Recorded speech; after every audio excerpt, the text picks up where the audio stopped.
Welcome back, everybody. Today, we're really going to do a deep dive Oh, yeah. into how those messages we sort of absorb growing up about money Okay. can influence us as adults in our financial lives. You know, maybe you've even noticed in your own life how those subconscious beliefs kind of come out, those Right. patterns that maybe you don't even realize why you're doing something, Totally. but it's like this ingrained pattern. Absolutely. So we're going to be using T. Harv Eker's book, Secrets of the Millionaire Mind, Oh, cool. take a look at this whole thing and try to figure out how to decode our money blueprint, as he calls it. It's super interesting how Eker goes into that whole concept of verbal programming. Yeah. It's like we're always Hmm. taking in information from all around us, especially when we're kids. Yeah. And those early messages we hear about money, they can really end up shaping how we think about money and wealth for years to come. So you're saying that those common things that we hear growing up, like money doesn't grow on trees or we Yeah. can't afford that, those things might actually be kind of running the show behind the scenes. That's it. Those phrases, when they're repeated over and over, they get lodged in our subconscious and we internalize them. And Wow. then without even realizing it, we make decisions about money that line up with those beliefs. So it's like this money blueprint is kind of like the operating system that's Hmm. running in the background. Totally. And Eker, he actually has some really good examples in his book. Oh, yeah, for sure. He talks about things like rich people are greedy or money is the root of all evil, Oh, I've heard those. right? They're so common and they can really have a huge impact. Hmm. And the interesting thing is that a lot of times those messages are coming from a good place. Yeah. Parents or caregivers, they're trying to teach good values like humility and being careful, but without meaning to. Right. They might also accidentally plant these seeds of financial limitation. Like they're passing down this financial map that might not even be accurate anymore. Exactly. So how do these messages actually show up in our lives? Well, Aker has this really interesting case study in the book about a guy named Steven who was making over $800,000 a year, Wow. but he just couldn't seem to hold on to any wealth. He was always spending it or lending it or making bad investments. Huh. Turns out his mom used to tell him all the time, rich people are greedy. They make their money off the sweat of the poor. You should have just enough to get by. After that, you're a pig. That's a lot to carry around. Right. No wonder he had trouble building wealth.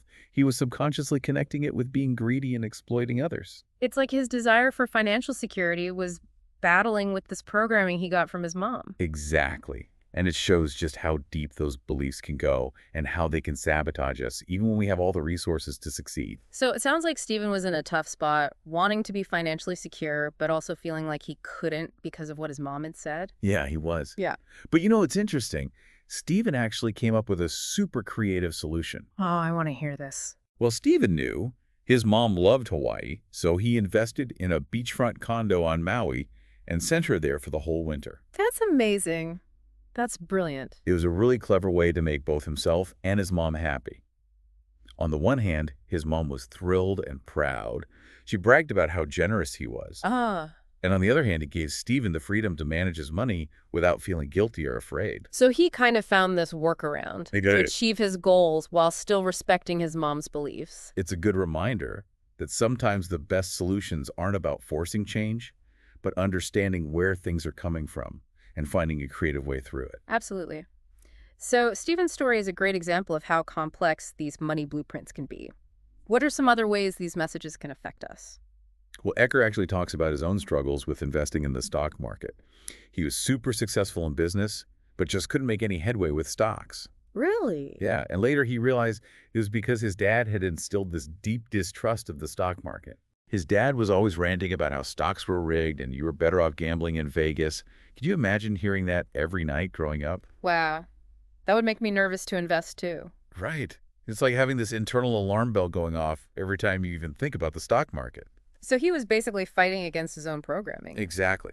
It wasn't until he became aware of that belief that he could finally start to change his mindset and actually see some success in the stock market. So just knowing about these concepts isn't enough. We have to figure out our own programming. That's the key. Awareness is the first step. It's like Oh. turning on the light in a dark room. You can't change what you can't see. Yeah, that makes sense. So once we shed some light on those patterns, we can start making conscious choices about whether they're helping us or holding us back. So now that we've seen how these money messages can work in our subconscious, Right. let's get into some specific examples of those phrases Iker talks about and how they might be affecting us.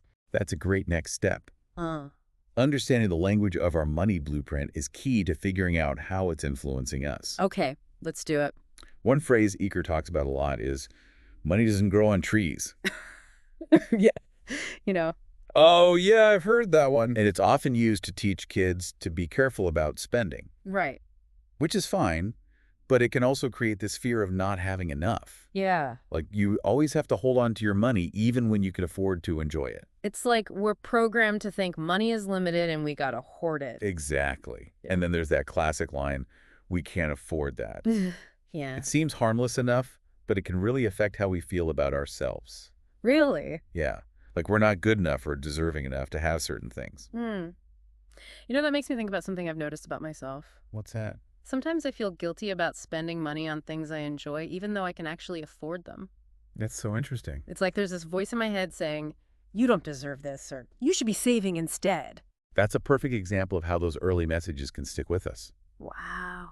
They operate under the surface and influence how we feel and act without us even realizing it. So it's like I've internalized the family accountant or something. Haha, right. Always watching every penny. So how do we get rid of this inner accountant and change those messages? Well, Eker lays out this framework he calls the 4 elements: awareness, understanding, disassociation, and reconditioning. Okay, break that down for me. So awareness, like we talked about, is recognizing those specific money messages that make up our blueprint. Got it. What's next? Understanding is about digging deeper into where those beliefs came from. Okay. Who are the main people who taught you about money? What was going on in their lives? Did your parents struggle financially?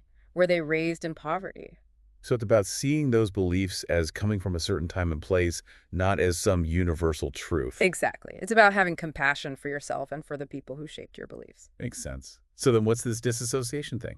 That's where you start to separate your identity from those ingrained messages. How do you do that? It Yeah. sounds hard to detach from something that feels so deeply ingrained. It is a process, Mm. but it starts with realizing that you are not your thoughts. You can observe them without judging them or getting attached to them. Hmm. Eker suggests a powerful declaration. Put your hand on your heart and say, what I heard about money isn't necessarily true. I choose to adopt new ways of thinking that support my happiness and success. I like that. It's like consciously choosing to write a new story for yourself. Exactly. You're taking back your power to choose the beliefs that work for you, instead of being controlled by the ones you inherited. Okay, so we've become aware of our money blueprint, understood its origins, and started to disassociate from those old beliefs. What's the last element? Reconditioning. Yeah. This is where you actively replace those old beliefs with new empowering ones that actually support your financial goals. This is where the rubber meets the road. How do we actually reprogram our minds for financial success? Eker suggests using affirmations. Those are positive statements you repeat to yourself to change your subconscious mind. Can you give us some examples? Sure. Instead of money doesn't grow on trees, you might say money flows into my life abundantly and effortlessly. I like that. Or instead of we can't afford that, try I am a powerful creator and I can manifest anything I desire. It sounds so simple. It is. But the key is consistency. Right. You're creating new neural pathways, retraining your brain to see money and abundance in a whole new light.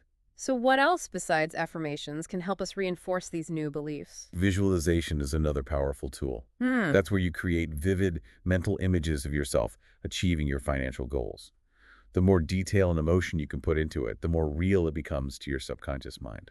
So it's not just thinking about what we want, but really feeling it, experiencing it. Exactly. Visualization helps bridge the gap between where you are now and where you want to be. I can see how that would be powerful.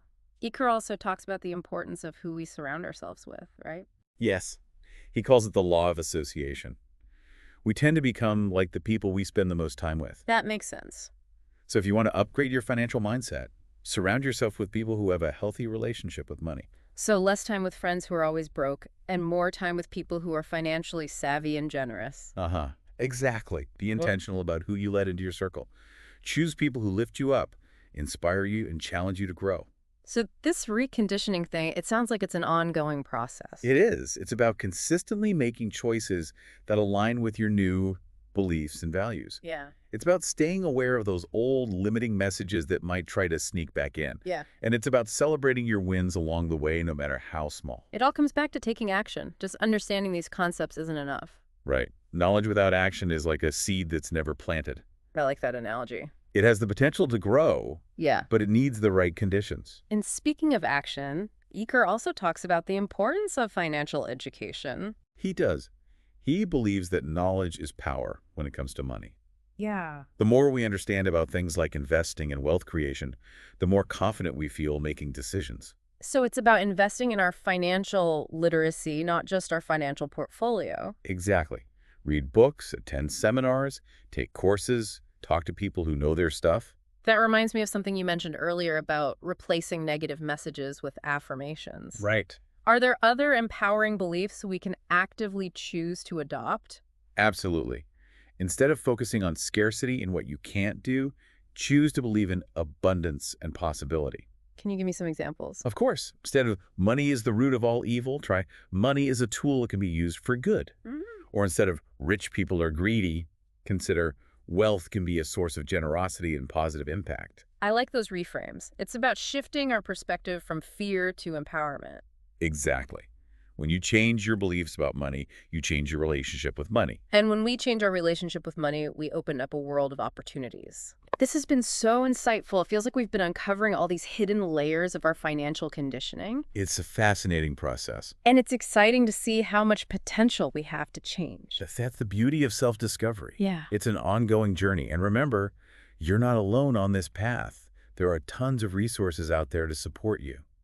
Before we wrap up this part of our deep dive, I want to go back to that story about Eker's son Jesse learning geography from a TV commercial. Oh, yeah, It really shows how easily our minds can soak up information, especially when we're young. it does. It reminds us to be mindful of the messages we're sending both to ourselves and to the kids in our lives. It makes me wonder, could Jesse have learned geography just as easily if it wasn't presented in such a fun way? That's a great question.